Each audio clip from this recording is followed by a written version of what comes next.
അച്ഛൻ ഇഷ്ടപ്പെടുന്ന അച്ഛന്റെ മനസ്സറിയാവുന്ന ഒരാളെ വേണം ഈ അവസ്ഥയിൽ അച്ഛൻ്റെ കൂടെ നിർത്താൻ.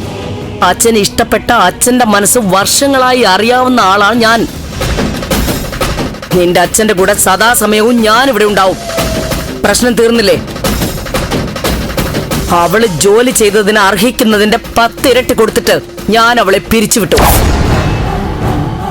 അവള് മംഗലശ്ശേരിക്ക് പോയി. ദേവികയുടെ വിഷയം ഇവിടെ തീർന്നു. അമ്മേ, ഇനി മേലിൽ അതേക്കുറിച്ചൊരു സംസാരം ഇവിടെ കേൾക്കരുത്. മനസ്സിലായല്ലോ?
ദേവി എവിടെ? പോവാ. എങ്ങോട്ട്? മംഗലശ്ശേരിക്ക്. വേറൊരിടം എനിക്ക് പോവാനില്ലല്ലോ. അങ്ങോട്ട് ഇനി എങ്ങോട്ട് പോവാൻ പറ്റുമോ? അവിടെ എന്താവൂന്ന് അറിയില്ല. പോന്നു. വേറെ വഴിയില്ല. ദേവി,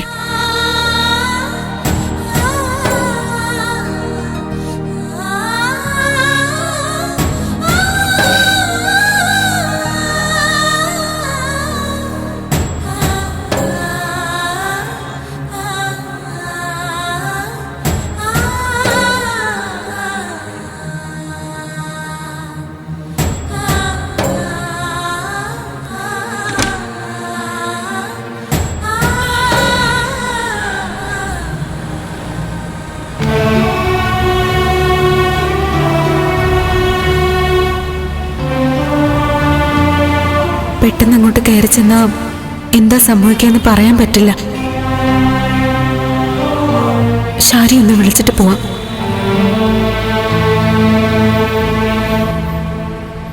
പ്രജിൻ കേട്ടുകേൾവി ഇല്ലാത്തത് എന്നതിനപ്പുറം ഞെട്ടിപ്പിക്കുന്ന വസ്തുത കൂടിയാണ്. കാരണം ഈ സംഭവവുമായി ബന്ധപ്പെട്ട പോലീസ് പറയുന്നത് ഇങ്ങനെയാണ്. കഴിഞ്ഞ ദിവസം ഈ 15-കാരിയായ പെൺ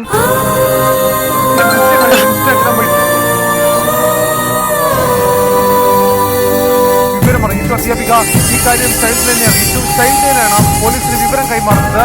ഇതേ തുടർന്ന് നടത്തിയ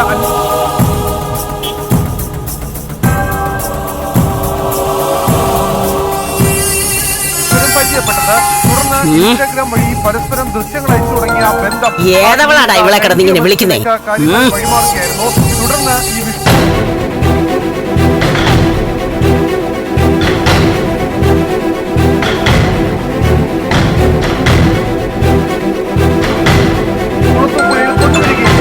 ഈ കുളത്തുപുഴയിൽ വീട്ടിയുമായി വിഷ്ണു താമസിക്കുന്ന ബന്ധം വിഷ്ണുവിന് ഇവളെന്തിനെ കട്ട് ചെയ്യുന്നേ?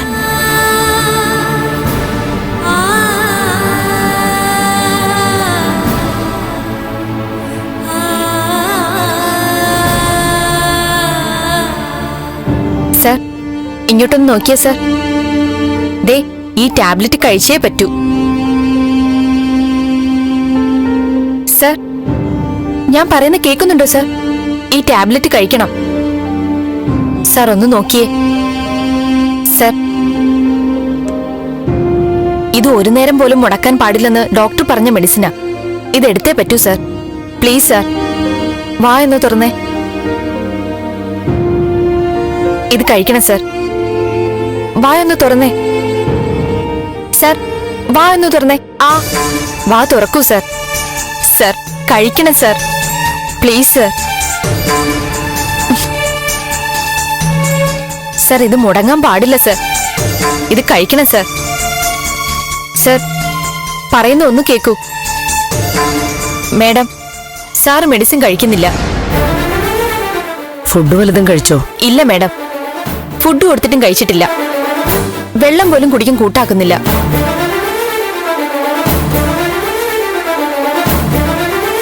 ഇത് മനഃപൂർവ്വം ചെയ്യുന്നതാ.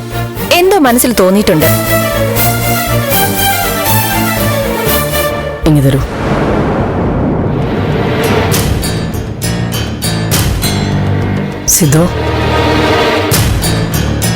സിധു കേൾക്കുന്നുണ്ടോ?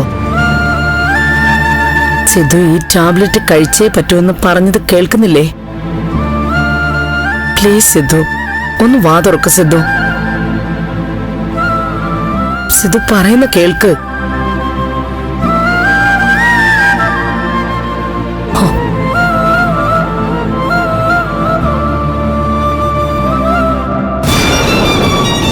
ഇതെടുത്ത് വെച്ചേക്ക്, കുറച്ച് കഴിയുമ്പോ കൊടുക്കാം.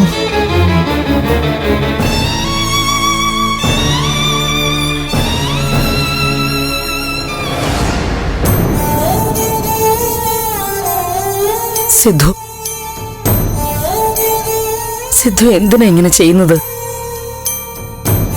കറക്റ്റായിട്ട് മരുന്നും ഭക്ഷണവും ഒക്കെ കഴിച്ചാലല്ലേ എഴുന്നേറ്റ് നടക്കാൻ പറ്റൂ. എന്തിനാ ഞങ്ങളെ ഇങ്ങനെ വിഷമിപ്പിക്കുന്നത്? സിധു പഴയതുപോലെ ഓടി നടക്കുന്നത് കാണാൻ വേണ്ടിയല്ലേ എല്ലാവരും കാത്തിരിക്കുന്നത്? മരുന്ന് കഴിക്കാതിരുന്നാൽ എങ്ങനെയാ സിധു? ശരി, മരുന്ന് പിന്നെ കഴിക്കാം. ചായ എടുക്കട്ടെ? സിധു, ചായ എടുക്കട്ടെ?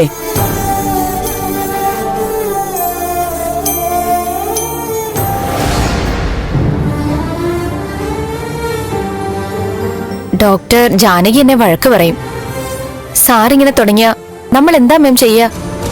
മരുന്ന് കഴിച്ചില്ലെങ്കിൽ വീണ്ടും ഹോസ്പിറ്റലിലേക്ക് ഷിഫ്റ്റ് ചെയ്യേണ്ടി വരും. തൽക്കാലം നിർബന്ധിക്കണ്ട, കുറച്ച് കഴിയട്ടെ, നോക്കാം.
എത്രയായി?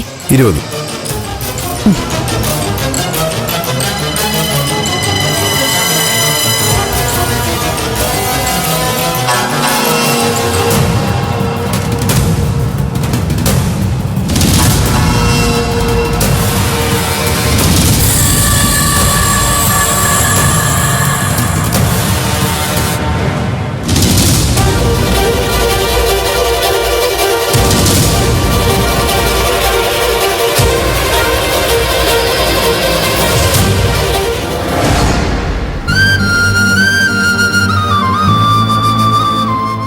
ആന്റി പറയുന്ന കേട്ടപ്പോ ഞാനങ്ങ് വിശ്വസിച്ചു പോയി. ഇനിയിപ്പോ നീയാണെങ്കിലും വിശ്വസിക്കും. ആന്റി തനിച്ച് കാറിൽ വരണ്ടേ? അതുകൊണ്ട് ദേവികയോട് അവിടെ നിൽക്കാൻ പറഞ്ഞു എന്നല്ലേ കരുതൂ. അമ്മ ഇത് നേരത്തെ പ്ലാൻ ചെയ്ത കാര്യ. അത് അച്ഛന്റെ റൂം അറേഞ്ച് ചെയ്യണമെന്നൊക്കെ പറഞ്ഞ് എന്നെ ആദ്യം പറഞ്ഞു വിട്ടത്. പാവം, പെട്ടെന്നങ്ങ് ഇരുട്ടിൽ പെട്ടതുപോലെ ആയിപ്പോയി. തൽക്കാലം മംഗലശ്ശേരിക്ക് തിരിച്ചു പോകാൻ തീരുമാനിച്ചത് നന്നായി അല്ലേ? വേറെ എങ്ങോട്ട് പോവാനാ? എനിക്ക് എന്നോട് തന്നെ വല്ലാതെ വെറുപ്പ് തോന്നുക. ഞാനിങ്ങനെ ജീവിച്ചിരിക്കുന്ന എന്തിനാ? എന്നെപ്പോലെ ഒരുത്തിന് പറഞ്ഞ കാര്യമല്ലത്.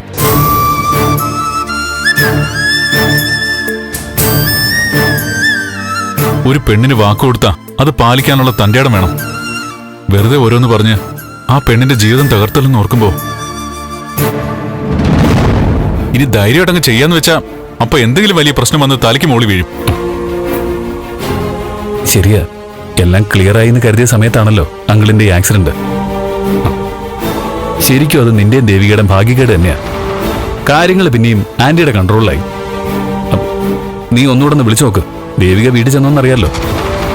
എടാ, അങ്ങോട്ട് ചെന്നാ എന്താ നടക്കാൻ പോകുന്നതെന്ന് പറയാൻ പറ്റില്ലടാ. കാർത്തികന്റെ കസ്റ്റഡിയിലല്ലേ എല്ലാരും കഴിയുന്നേ. ഇനി തിരിച്ചു ചെല്ലുന്നത് മരിക്കുന്നതിന് തുല്യ. അവിടെ കയറി ചെല്ലാൻ പറ്റുമെന്ന് ഒരുറപ്പുമില്ല. കേറാൻ പറ്റില്ലെന്ന് കാർത്തികൻ പറഞ്ഞ പിന്നെന്ത് ചെയ്യും? കേറിയ തന്നെ തോറ്റി എന്നതിന്റെ പരിഹാസവും പകവീട്ടലും ഒക്കെ കാണും. അയാൾ എന്ത് ചെയ്താലും അവിടെ തടയാൻ ആരുമില്ലല്ലോ. ഇനി അവിടെ എന്തൊക്കെയാ നടക്കാൻ പോകുന്നതെന്ന് ഓർത്തിട്ട് എനിക്ക് തല പൊട്ടിത്തെറിക്കുന്ന പോലെ തോന്നുക. എടാ, കാർത്തികയും ശാരിയെ ലക്ഷ്യം വെച്ചല്ലേ ഇപ്പൊ കാര്യങ്ങൾ നീക്കുന്നത്. അതുകൊണ്ട് ദേവികയോട് വലിയ പരാക്രമമൊന്നും കാണിക്കാനുള്ള വഴിയില്ല. അയാളെ നിനക്കറിയില്ലേ? ഒരു തികഞ്ഞ ക്രിമിനൽ അയാള്. അയാളെ ധിക്കരിച്ചിറങ്ങി പോകുന്നതിന്റെ കലിപ്പ് മുഴുവനും അയാള് ദേവിയോട് തീർക്കും. പിടിച്ചു നിൽക്കാൻ പറ്റിയില്ലെങ്കിൽ മതി. എടാ, ഇങ്ങനെ നിന്ന് മോങ്ങുന്നതേ ആണുങ്ങൾക്ക് ചേർന്ന പരിപാടിയൊന്നുമല്ല. ദേവികയുടെ കാര്യത്തിൽ എന്താ നിന്റെ പ്ലാൻ? ഞാൻ അച്ഛനിങ്ങനെ കിടക്കുമ്പോ ഞാൻ എങ്ങനെയാടാ? എടാ, അങ്കിള് പഴയതുപോലെ എഴുന്നേറ്റ് നടക്കാറാവുമ്പോ എന്തായാലും കുറെ സമയവും. അതുവരെ പറഞ്ഞ കണ്ടീഷനില് ദേവികയെ മംഗലശ്ശേരിയിൽ നിർത്താൻ പറ്റുമോ? ഇല്ല, ഒരു നിമിഷം പോലും ദേവി അങ്ങോട്ട് പോകുന്ന എനിക്ക്. പിന്നെ എന്തിനാ നീ ഇങ്ങനെ സമയം കളയുന്നേ? എടാ, നീ എന്തിനാ ഇങ്ങനെ പേടിക്കുന്നേ? അമ്മയോടുള്ള സ്നേഹവും ബഹുമാനവും ഒക്കെ നല്ലതാ. പക്ഷെ എന്തിനും ഒരു പരിധിയുണ്ട്. ഇപ്പൊ നിന്റെ മുമ്പിൽ വേണ്ടത് ദേവിയോടുള്ള പ്രണയവും മണ്ണാങ്കട്ടയൊന്നും അല്ല, അവളുടെ ജീവനാ. അവിടെ നിൽക്കാൻ പറ്റാതെ വന്ന ദേവിക ജീവിതം അവസാനിപ്പിച്ച് കളയും. മുരളി, അങ്ങനൊന്നും പറയല്ലേ. പറയാതെ പിന്നെ എങ്ങനെയാ? ഇപ്പൊ ദേവിക ജീവിച്ചിരിക്കുന്നുണ്ട്. എന്തെങ്കിലും ചെയ്യുന്നുണ്ടെങ്കിൽ ഇപ്പോ പറ്റിയാൽ ഇന്ന് തന്നെ ചെയ്യണം. അവളെയും വിളിച്ചുകൊണ്ട് വന്ന് കാര്യം പറയുമ്പോ ചന്ദ്രോത്ത് സംഭവിക്കാൻ പോകുന്ന പൊട്ടിത്തെറി പേടിച്ച് നീ നിൽക്കാൻ പോയാ ആന്റിയുടെ കാലം കഴിയുന്നവരെ നിൽക്കേണ്ടി വരും. അതിന് ഈ പോക്കാണെങ്കിലേ ദേവിക ബാക്കി ഉണ്ടാവില്ല. എടോ, അതിനെ കൊലയ്ക്ക് കൊടുക്കാതെ ധൈര്യമായിട്ട് എന്താ വേണ്ടെന്ന് വെച്ചാൽ ചെയ്യ. പിന്നെ എന്താ വരുന്നതെന്ന് വെച്ചാൽ നെഞ്ചി മിരിച്ചങ്ങ് നേരിടണം. ഇതല്ലാതെ വേറൊരു കുറുക്കുവഴി ഞാൻ ആലോചിച്ചിട്ട് കാണുന്നില്ല.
എന്താ മോളെ ഇങ്ങനെ ഇരിക്കുന്നേ? സുഖമില്ലേ?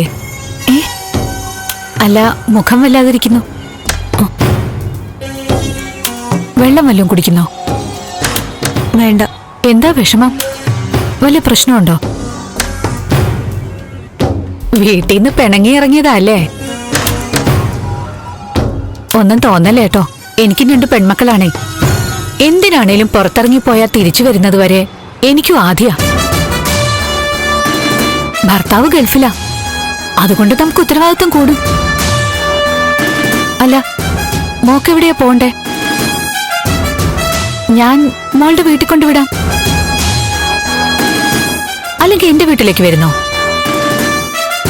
ഞാനും 2 പിള്ളേരും മാത്രമേ ഉള്ളൂ വീട്ടില്. നമുക്ക് 2 ദിവസം സന്തോഷായിട്ട് കഴിഞ്ഞിട്ട് തിരിച്ച് ഞാൻ വീട്ടിൽ കൊണ്ടുവിടാം. വാ, പേടിക്കണ്ട. സ്വന്തം ചേച്ചിയാന്ന് വിചാരിച്ചാ മതി. വാ പോവാം. വാ വാന്നേ. നമുക്കൊരു ടാക്സി വിളിക്കാം. എഴുന്നേക്ക്. വാ. കൈവിട്, കൈവിട്. മോളെ, ഞാൻ മോളുടെ നന്മയ്ക്ക് വേണ്ടിയാ പറയുന്നേ. എനിക്ക് നിങ്ങളുടെ സഹായം ആവശ്യമില്ല. നിങ്ങളൊന്ന് പോയേ. മോളെ, ഇവിടെ അങ്ങനെ തനിച്ചിരിക്കണ്ട. ഈ സ്ഥലം അത്ര നല്ലതല്ല. വാ. നിങ്ങളോട് പറഞ്ഞ മനസ്സിലാവില്ല അല്ലേ? മര്യാദക്കല്ലെങ്കിൽ പോലീസിനെ വിളിക്കാം. പോവാൻ. ഞാൻ പോയേക്കാം. അപകടത്തിൽ ചെന്ന് ചാടാനാ കൊച്ചിന്റെ ഇരിപ്പ്. പറഞ്ഞാ മനസ്സിലാവില്ലെങ്കിൽ പിന്നെ ഞാനെന്ത് ചെയ്യാനാ? അല്ല പിന്നെ.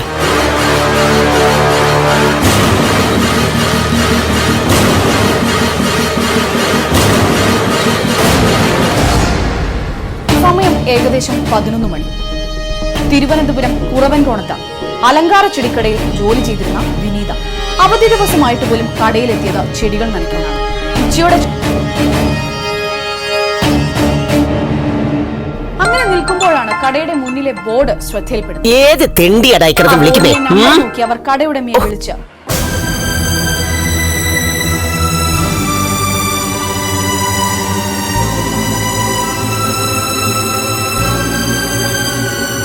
ഫോൺ എടുക്കുന്നു. പിന്നാലെ കടയുടമ കടയിലെത്തി തെരച്ചിൽ നടത്തിയെങ്കിലും അസ്വാഭാവികമായി തന്നോട് സംസാരിച്ച വിനീത എവിടെ പോയെന്ന് കടയുടമ ആശ്ചര്യപ്പെട്ടു. മറ്റൊരു ജീവനക്കാരിയെ വിളിച്ചു വെച്ചു ഇരുവരും തെരച്ചിൽ നടത്തി. എന്റെ ചേച്ചിയായിരിക്കും വിളിക്കുന്നത്. ആ ഫോണിങ് തന്നെ, എനിക്ക് സംസാരിക്കണം. നീ ഇനി ആരോടും ഫോണിൽ വർത്താനിക്കണ്ട. എന്റെ ചേച്ചിയെ വിളിക്കുന്നെന്ന് പറഞ്ഞില്ലേ? മര്യാദക്ക് ഫോൺ തരാനാ പറഞ്ഞേ. പോടി പോടി.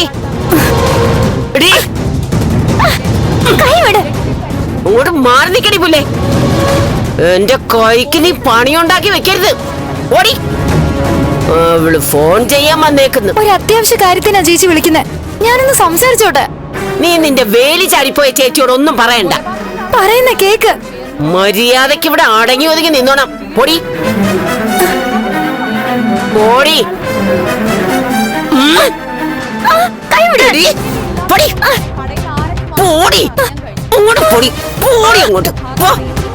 ചൂരുട്ടിക്കളഞ്ഞൻ.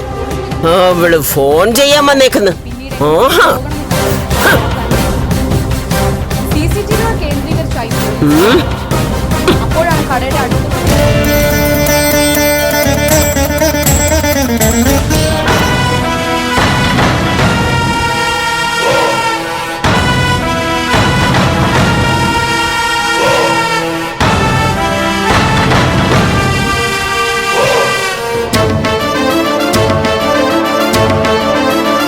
നീ ഇതെവിടെ പോയതാ? എത്ര നേരമായിട്ട് ഞാൻ നിന്നെ തിരക്കുന്നു. ഞാൻ മുരളിയുടെ അടുത്തുണ്ടായിരുന്നു. ഫോൺ കൊണ്ടുപോയില്ലല്ലേ? ഞാൻ നിന്നെ 2 വട്ടം വിളിച്ചു. പെട്ടെന്ന് തിരിച്ചു വരാന്ന് വിചാരിച്ചാ പോയത്. അതാ ഫോൺ എടുക്കാത്തെ. എന്താ വിളിച്ചത്? ഇവിടെ ഒരാൾ വയ്യാതെ ബെഡിൽ കിടക്കുന്നുണ്ട്. അതിനെക്കുറിച്ച് എന്തെങ്കിലും ഓർമ്മയുണ്ടോ നിനക്ക്? അമ്മ അങ്ങനെ ചോദിച്ചത്? ഞാൻ എന്താ ഇവിടെ ചെയ്യാത്തെ? ആവശ്യപ്പെടുന്ന കാര്യങ്ങൾ എത്തിച്ചു തന്നിട്ട് സ്വന്തം കാര്യങ്ങൾ നോക്കി നടന്നാ മതിയോ? അച്ഛന്റെ കണ്ടീഷൻ ഇപ്പൊ എന്താണെന്ന് അറിയോ? എന്താ? അരമണിക്കൂർ മുമ്പ് ഞാൻ അച്ഛനെ കണ്ടിട്ട് ഇറങ്ങിയാണല്ലോ. അച്ഛൻ ഇവിടെ വന്നതിൽ പിന്നെ വാ തുറന്ന് ഒന്നും കഴിക്കുന്നില്ല. അയ്യോ, അതെന്താ? അത് തന്നെയാ ഞാനും ചോദിക്കുന്നേ. പറഞ്ഞില്ലേ ഇഷ്ടമില്ലെങ്കിലും കഴിച്ചാ പറ്റുമെന്ന് പറഞ്ഞു മനസ്സിലാക്കിയില്ലേ? പറഞ്ഞു, അറിയാവുന്ന ഭാഷയിലൊക്കെ. ഞാനും ഗീതയും പറഞ്ഞു മടുത്തു. പക്ഷെ അച്ഛന് മനസ്സിലാവുന്നില്ല. അച്ഛനെന്താ ഇങ്ങനെ? ഫുഡും മരുന്നും കഴിച്ചില്ലെങ്കിൽ പിന്നെ എന്ത് ചെയ്യും? ദേവികയെ പറഞ്ഞു വിട്ടതിന്റെ വാശിയാ സിദ്ധുവിന്. അതിവന് നന്നായിട്ടറിയാം എന്നെ തോൽപ്പിക്കാനുള്ള പ്ലാനാ. ആ സന്തോഷം മറച്ചു വെച്ച് ഇവൻ എത്ര നന്നായിട്ട് അഭിനയിക്കുന്നത്. സിദ്ധുവിന് അവളെ പറഞ്ഞു വിട്ടതിന്റെ ദേഷ്യമാണെന്ന് എന്നെ കൊണ്ട് പറയിക്കണം നിനക്കല്ലേ?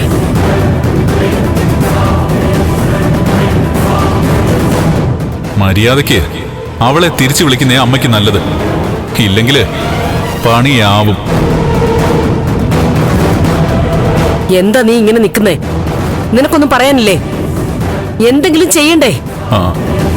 ആ നേഴ്സ് കൊടുത്തിട്ടാണോ കഴിക്കാത്തത്? അമ്മയ്ക്കൊന്ന് കൊടുത്തു നോക്കായിരുന്നില്ലേ? അമ്മ കൊടുത്താ കഴിച്ചോളും. അത് നീ പറഞ്ഞിട്ട് വേണോ? ഞാൻ കൊടുത്തു നോക്കി, എന്നിട്ടും കഴിക്കുന്നില്ല. അതാണല്ലോ ഇവിടുത്തെ പ്രശ്നം. പിന്നിപ്പോ എന്താ ചെയ്യാ? ജാനകിയാന്റി വിളിച്ചാലോ? വേണ്ട.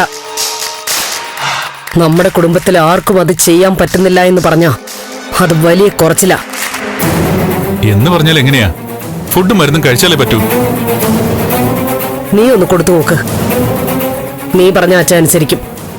അമ്മ കൊടുത്തിട്ട് കഴിച്ചില്ലെങ്കിൽ പിന്നെ ഞാൻ കൊടുത്തു നോക്കണോ? അമ്മ പറഞ്ഞ എന്തും അനുസരിക്കുന്ന ആളല്ലേ അച്ഛൻ. അങ്ങനെയാണോ നീ അച്ഛനെ കുറിച്ച് മനസ്സിലാക്കി വെച്ചിരിക്കുന്നത്? അല്ല, ഞാൻ എന്തിനെ കുറിച്ചും അച്ഛൻ അച്ഛൻ്റെതായ നിലപാടുകളുണ്ട്. ആര് പറഞ്ഞാലും അതിൽ നിന്ന് മാറാൻ തയ്യാറാവില്ല. അത് നിനക്ക് അനുഭവമില്ലെന്നാണോ നീ പറയുന്നേ? അത് ശരിയാ. പക്ഷേ സംസാരിച്ച് സമയം കളയണ്ട. മരുന്ന് കൊടുത്തേ പറ്റൂ. അതിനു മുമ്പ് എന്തെങ്കിലും കുടിക്കുകയും വേണം. നീ ഒന്ന് ശ്രമിച്ചു നോക്ക്. ചെല്ല്.